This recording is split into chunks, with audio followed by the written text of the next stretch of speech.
Bismillahirrahmanirrahim. Assalamualaikum warahmatullahi wabarakatuh. Kali ini saya ingin membahas tentang tanpa kita sadari, pelecehan seksual masih sering terjadi di kalangan remaja, baik itu di lingkungan masyarakat maupun di lingkungan sekolah. Pertama-tama kita akan membahas tentang pelecehan seksual itu sendiri. Pelecehan seksual adalah tindakan seksual yang tidak kita kehendaki. Pelecehan seksual ini biasanya sering terjadi terhadap perempuan, baik itu di tempat umum maupun di sekolah. Pelecehan seksual memiliki dua bentuk, yaitu bentuk verbal dan non-verbal. Bentuk verbal adalah pelecehan seksual dengan berkomentar, dengan lisan, dengan siulan, delingan mata. Pelecehan seksual verbal itu tanpa meraba, sedangkan pelecehan seksual non-verbal adalah pelecehan seksual yang dilakukan dengan cara meraba anggota tubuh seseorang. Kita telah membahas secara singkat tentang bentuk-bentuk dari pelecehan seksual. Sekali ini saya ingin membahas secara lebih detail apa saja sih bentuk-bentuk pelecehan seksual itu. Ada kurang lebih 9 bentuk pelecehan seksual yang saya dapat. Yang pertama, pandangan yang menyapu tubuh. Seorang pria melihat wanita itu dengan pandangan yang menyapu tubuh dari atas sampai bawah. Hal ini juga telah termasuk ke dalam pelecehan seksual tanpa kita sadari. Yang kedua adalah siulan nakal. Ketika seorang perempuan lewat atau seorang wanita ketika seorang perempuan atau seorang wanita lewat di depan laki-laki yang mungkin dikenal atau tidak dikenalnya, dan pada saat itu laki-laki itu bersiul nakal. Hal itu juga telah termasuk ke dalam pelecehan seksual. Yang ketiga, bahasa tubuh yang dirasa melecehkan, menghina, dan merendahkan. Bahasa tubuh yang diungkapkan oleh pelaku pelecehan seksual itu terhadap seseorang atau seorang wanita itu juga bahasa tubuh yang tanpa kita sadari, itu juga termasuk ke dalam pelecehan seksual kalau dengan maksud melecehkan. Yang keempat, berkomentar yang berkonotasi teks atau kata-kata yang melecehkan harga diri seseorang. Misalnya berkonotasi teks, ih keramas nih, ngapain tadi malam, atau bagian payudaramu besar ya, bagian payudaramu kecil ya. Itu termasuk ke dalam pelecehan seksual tanpa kita sadari. Sering kita menganggap itu sebagai gurauan atau sebagai guyonan sesama. Yang kelima, menggunakan gurauan bernada pornografi. Hal ini seperti yang keempat tadi, komentar. Yang kemudian bisikan bernada seksual. Misalnya seseorang laki nih, teman nih kan, dia punya teman perempuan, terus dia membisikkan sesuatu dengan nada yang bernada seksual, itu telah termasuk ke dalam pelecehan seksual. Yang ketujuh, menggoda dengan ungkapan penuh hasrat. Yang kedelapan, perilaku meraba tubuh korban dengan tujuan seksual seperti cubitan, colekan, tepukan, atau sentuhan di bagian tertentu. Sering kita merasa hal ini sebagai gurauan antar sesama teman, misalnya teman sebangku, kita cubit, kita colek, tapi kita misalnya orang menganggap itu hanya sebagai gurauan atau lelucon kan. Tapi kita tidak tahu apa yang dirasakan pelaku. Mungkin pelaku melakukan itu dengan adanya hasrat seksual. Hal itu telah termasuk ke dalam pelecehan seksual. Yang kesembilan, pemaksaan berhubungan seksual dengan iming-iming atau ancaman. Hal ini telah termasuk ke dalam pelecehan seksual yang sangat-sangat fatal. Bisa hal ini kalau kita tidak bertindak tegas, bentuk-bentuk pelecehan seksual yang nomor 9 ini bisa apa sih? Bisa menjurus kepada pemerkosaan kalau perempuan itu lemah.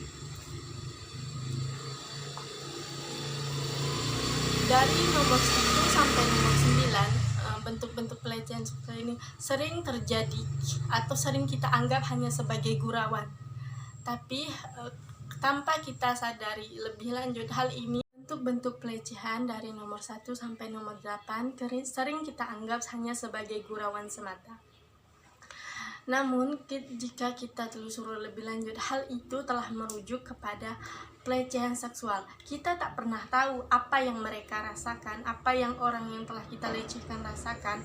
Ketika kita mengungkapkan kata-kata itu, mungkin kita merasa itu hanya sebagai gurauan, tapi bagi korban itu adalah sebagai hal yang menjatuhkan harga dirinya, yaitu melecehkan harga dirinya. Setelah ini kita akan membahas tentang mengapa sih adanya pelecehan seksual, padahal kita telah mengetahui dampak-dampak dari perbuatan tersebut adalah perbuatan yang tidak baik. Kali ini saya ingin membahas tentang faktor-faktor terjadinya pelecehan seksual. Yang pertama, korban mudah ditaklukkan. Seorang perilaku pelecehan seksual menganggap wanita itu mudah untuk ditaklukkan, sehingga dia akan mau ketika orang itu memaksa untuk melakukan pelecehan seksual tersebut. Yang kedua, hasrat seks yang tidak tersalurkan. Yang ketiga, mempunyai riwayat kekerasan seksual pada masa kecil. Mungkin pelaku ketika masa kecil pernah mengalami perilaku pelecehan seksual tersebut, sehingga ia merasa hal ini lumrah ketika ia lakukan ketika dewasa. Yang keempat, pernah menyaksikan kekerasan seksual terhadap anggota keluarga lain saat masih kecil. Pelaku tersebut pernah menyaksikan sendiri bagaimana keluarganya itu pernah dilecehkan secara seksual. Yang kelima, perilaku berada dalam keluarga yang lingkungan dengan ideologi patriarki yang kuat. Yang keenam, ketergantungan obat-obat terlarang atau minuman keras. Pelaku memiliki ketergantungan terhadap minuman keras atau obat-obatan yang terlarang, sehingga itu sebagai salah satu pemicu terjadinya kekerasan seksual. Yang ke-7, memiliki fantasi seksual. Seseorang yang melakukan pelecehan seksual, ia telah memiliki fantasi-fantasi seksual, tetapi tidak memiliki pasangan untuk melakukan hal itu, sehingga ia pasangan yang halal sehingga ia melakukan hal itu kepada orang lain. Hal itu juga termasuk ke dalam faktor yang menyebabkan terjadinya pelecehan seksual. Yang ke-8, sering membaca atau menonton konten-konten pornografi. Maksudnya di sini pelaku sering membaca atau menonton konten-konten pornografi, sehingga muncul hasrat di dalam dirinya secara alami untuk melakukan hal tersebut. Tapi karena mereka tidak mempunyai pasangan yang halal untuk melakukan hal tersebut, mereka melakukannya kepada orang lain. Pelecehan seksual sering terjadi di kalangan masyarakat, baik di sekolah maupun di lingkungan atau di luar sekolah, baik di tempat kerja ataupun di mana saja. Kalau di lingkungan sekolah itu sering kita anggap sebagai guyonan atau sebagai saya cuma bergurau dengan yang ini, saya cuma bergurau dengan teman ini. Padahal hal itu telah merujuk kepada pelecehan seksual. Kemudian bagaimana sih cara kita untuk menghindari pelecehan seksual tersebut? Yang pertama, jangan ada kontak mata dengan orang yang tidak kita kenal atau orang asing tersebut. Yang kedua, ketika kita telah terjadi pelecehan seksual terhadap diri kita sendiri, kita jangan pernah takut untuk melaporkan hal itu kepada pihak yang berwajib. Kadang kita para wanita jika ingin melaporkan saya telah dilecehkan, banyak orang yang menganggap itu adalah omong kosong atau tidak percaya. Maka dari itu kita jangan pernah takut untuk melaporkannya kepada pihak-pihak yang berwajib. Ini saya ingin membahas tentang solusi yang diberikan Islam atau menurut pandangan Islam untuk mengurangi tindakan pelecehan seksual. Yang pertama, menutup aurat bagi perempuan dan menundukkan pandangan bagi laki-laki kecuali kepada mahramnya. Yang kedua, menikah bagi yang sudah balik atau mampu. Yang keempat, memisah tempat tidur anak. Sedari kecil, anak laki-laki dan perempuan harus kita pisahkan tempat tidurnya. Yang keempat, larangan saling melihat aurat. Yang kelima, larangan tidur dalam satu selimut bagi laki-laki dan perempuan yang bukan mahram. Yang keenam, tidak melakukan lihat. Dan yang ketujuh, larangan halwat. Yang kedelapan, memberikan pendidikan tentang etika berhias dan memberikan pendidikan sex education kepada anak. Dan juga mengutamakan wudhu.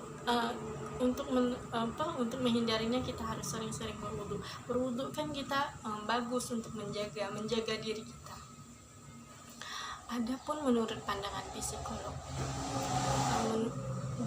jika solusi yang tepat adalah kita harus mengetahui apa sih dampak pelecehan seksual itu terhadap korban. Yang pertama, korban merasa harga dirinya terluka atau rendahnya harga diri. Dia merasa sebagai perempuan yang sebagai perempuan yang tidak baik gitu, sebagai perempuan kotor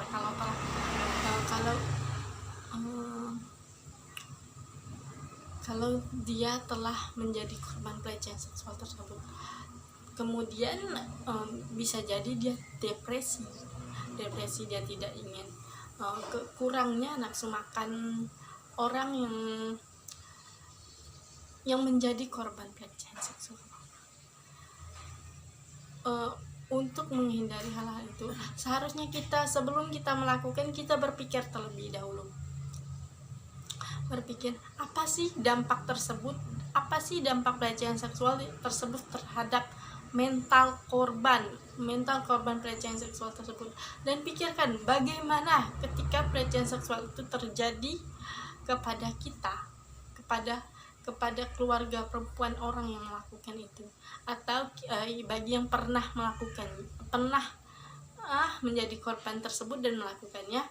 Pikirkan dulu ketika Anda dilecehkan, apa yang Anda rasakan? Apakah Anda mau hal itu terjadi kepada orang lain? Apakah enak rasanya? Apakah dampaknya itu berdampak baik bagi diri kita sendiri atau bagi orang lain? Baiklah, sekian yang saya sampaikan. Kurang dan lebihnya saya mohon maaf. Wabillahi taufiq wal hidayah. Wassalamualaikum warahmatullahi wabarakatuh.